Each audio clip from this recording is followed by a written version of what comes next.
കഥയുടെ പേരാണ് സുന്ദരി പശുവും മാൻകുട്ടിയും. പണ്ട് പണ്ടൊരു ഗ്രാമത്തിൽ അപ്പു എന്ന പേരുള്ളൊരു കുട്ടി ഉണ്ടായിരുന്നു. അവനൊരു പശു ഉണ്ടായിരുന്നു. സുന്ദരി എന്നായിരുന്നു അവളുടെ പേര്. എന്നും രാവിലെ അപ്പു സുന്ദരിയെ കൂട്ടി പുല്ലുമേയാൻ പോയിരുന്നു. പുല്ലുമേയുന്നതിനിടയിൽ സുന്ദരി ഒരു മാൻകുട്ടിയെ കണ്ടു. അവർ പല പ്രാവശ്യം കണ്ടപ്പോൾ ചങ്ങാതിമാരായി. ഒരു ദിവസം മാൻകുട്ടി ചോദിച്ചു, സുന്ദരി സുന്ദരി, നീ എൻ്റെ കൂടെ കാട്ടിലേക്ക് പോരുന്നോ?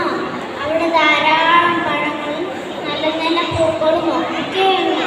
നിനക്ക് വേണ്ടതൊക്കെ തരാം. സുന്ദരിയെ മാൻകുട്ടി പല പ്രാവശ്യം നൽകിയപ്പോൾ സുന്ദരി മാൻകുട്ടിയോടൊപ്പം കാട്ടിലേക്ക് പോയി. ഹായ് ഹായ്, കാടിന് എന്തൊരു ഭംഗി!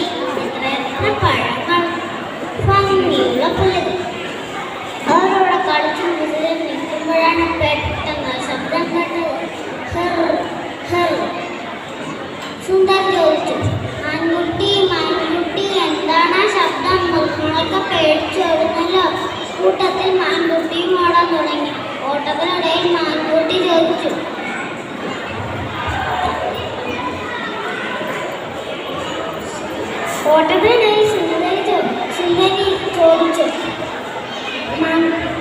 മാൻകുട്ടി കാട്ടിനെ കുറിച്ചുള്ള ഭംഗിയെ കുറിച്ച് പറഞ്ഞപ്പോൾ അപകടങ്ങളെ കുറിച്ച് ഒന്നും പറഞ്ഞില്ലല്ലോ.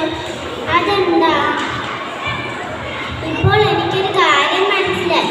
പരിചയമില്ലാത്ത കൂട്ടുകാരെ പെട്ടെന്ന് വിശ്വസിക്കരുത്. അതും പറഞ്ഞ് സുന്ദരി വീട്ടിലേക്ക് ഓടി.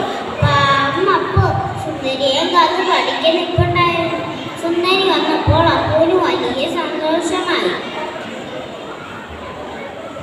കൂട്ടുകാരെ, നിങ്ങൾക്ക് ഈ കഥയിൽ നിന്ന് എന്താണ് മനസ്സിലായത്?